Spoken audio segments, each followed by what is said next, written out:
especially on Incredible Miracles. Yeah. But on top of that, like, he's been showing just really pristine control throughout all of WCS. He's been stuck in that challenger limbo. But this is his stage, he says. This is his stage to finally showcase his skills. I'm really excited to see him playing this well in this series against the absolute best of the best. His control in that first game is going to give him this huge surge of confidence on, again, a very unstable opening game map. So, up in the top left-hand corner, the unlikely semifinalist who still finds himself here up against the master of ZvZ with a 1-0 lead. It is Byul.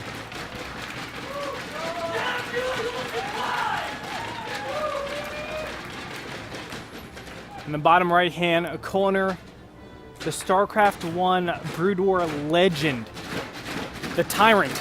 It is Jaedong.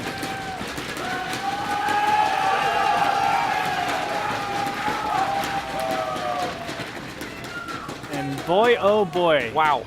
This is like schoolyard Zerg vs. Zerg, where it's like, I know you are, but what am I? Like, if you 10-pool me, I'll just 10-pool you. Got him. Actually, both players going for a 9-pool this game.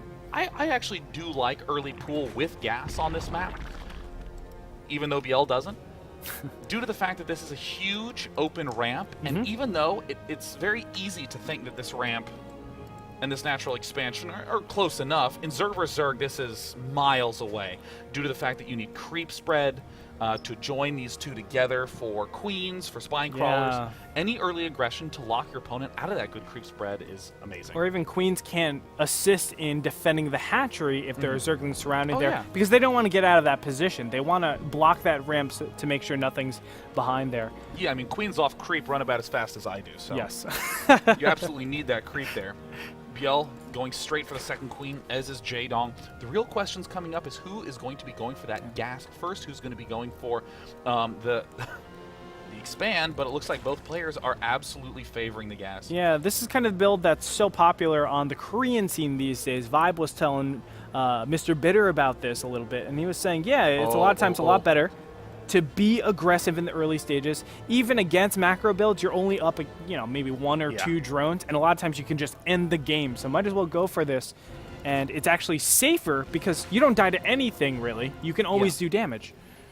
Yeah, I mean, given how popular the 15 hatch has been, I mean, just from a metagame sense, you get some of those auto default wins. But the real question is, how do these players play out the long term? I mean, already Byul is a little frustrated not to have gotten that clear scout in. Neither player really knows where the other is at. How do you safely pull out of this phase? I think it's not exactly what you know about your opponent, it's what you kind of don't know about your opponent. No, that's wrong. It's the fact that they know that there's no expansion from both players. Yeah, it's so like you an just impossibility. say, just tech it. Just go Baneling, metabolic boost, and then kind of play defensive and wait until they make their move, because if anybody goes to aggress, you will have the defender's advantage, and you could take advantage of that. On top of that, you can just say, well, if they take their hatchery, I'll just take my hatchery a little bit behind there and be that aggressor to force out maybe a couple more zerglings. I add in my drones. It all works out pretty evenly. Yeah, I mean, in a sense, this early game looks nearly identical to the way the old hatch first used to look, where you'd be primarily droning, you'd get banelings for defense, except the only difference here is that there's no second hatch. That's why the scouting's so important in this phase, because if your opponent goes for a roach bust, it's a very easy to lose position. So one base roach versus one base, mainly baneling, is definitely going to be favoring the roach. Scout helps out Jaedong a little bit in that he sees he can safely drone up. He was behind in about 4 workers at one point, which means a lot, but he's catching up. And because of that, Byul is saying, well, I have to be careful because there can be some potential aggression. No natural going down for Jaedong right now. I'm a little bit worried for him because the natural has gone down for Byul, and obviously he'll have the economic lead. You know, how did Byul do this? Because, like, I'm clicking around. I'm trying to see what each of these players has. I think Byul just let some larva stock pile up because, I mean, Jaedong has just... behind the shrubbery. Yeah, Jaedong only has a little bit more supply. Jaedong actually has to do huge damage in this push if he wants to catch back up. Nice control, just sending a small amount of forces to kill that Zergling, or the Baneling, rather. And now Banelings for Byul will come in here. Well, probably... doesn't look like any good connections will happen. You don't really expect any money engagements for either player of this caliber. Well, Jaedong is amazing at getting inches away from those Banelings and then doing absolutely, or receiving absolutely no damage. More Banelings coming from behind. Jaedong, be careful. Jaedong showcasing amazing control, and this is the problem with that creep spread. How did Jaedong pull off this one? Oh, Jaedong very nearly pulled off that one, but of course, when Zerglings run straight into Banelings, bad things happen. So Byul is slowly stabilizing, but again, how did Byul get this much of a lead? His hatch is so much earlier than his opponents. It's that big queen pickoff that's going to let Jaedong have the lead. But he killed the queen, but he still has another queen there, so he afforded that somehow. Possible? I don't know. But I see another queen in the units tab right now. Is he producing another? No, he's not, but still he's able to maintain this equivalency with his opponent. I think he spent a little bit more gas, but that's pretty negligible at this stage of the game. I feel like Byul is just walking away with this with a much better build.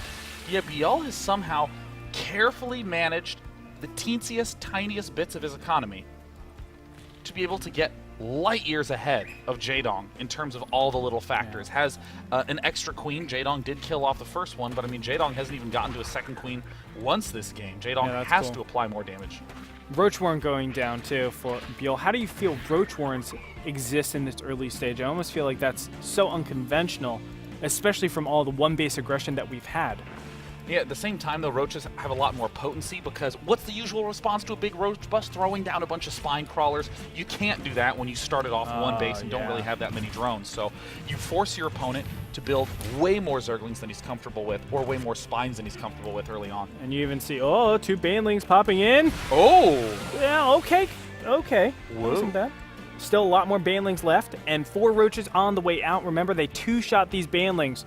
So Byul has very strong micro. He'll be able to really just dissect this incoming attack, but does he have enough time to get those roaches out? That's the big question.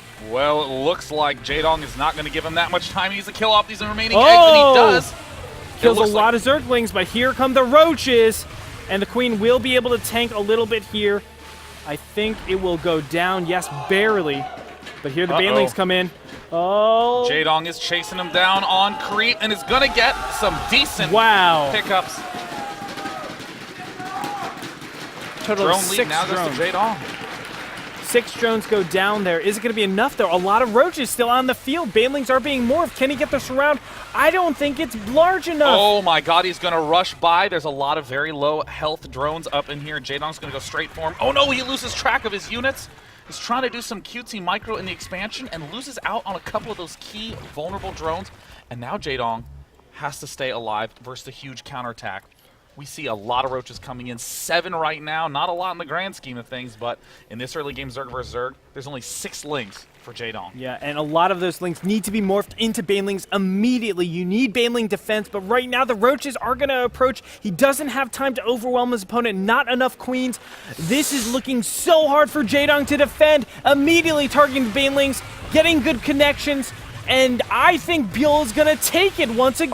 Oh my God, Byul is just in dominating form, knows these build orders in and out. Jaedong's a little bit too greedy in this match, but Jaedong is known for his incredible control in these circumstances. All 7 roaches are still alive, and I don't know if Jaedong has enough. He just lost his last queen in this. His inject is going to finish here, but he knows it's over. Wow. Byul, holy moly. Mirror builds in the beginning stages, getting extractors at the same time, and then just showing this large disparity in the build with getting his, somehow, an extra queen and an extra hatchery before his opponent saying, okay, I don't have to spend this larva cycle. Yeah. Let's just wait a little bit. That is so cool. It almost seemed like Byul was using some like some invisible ghost drone, or was like taking out like some lone mid game to actually get that much money. Yeah. I mean, he got about an extra 500 or 600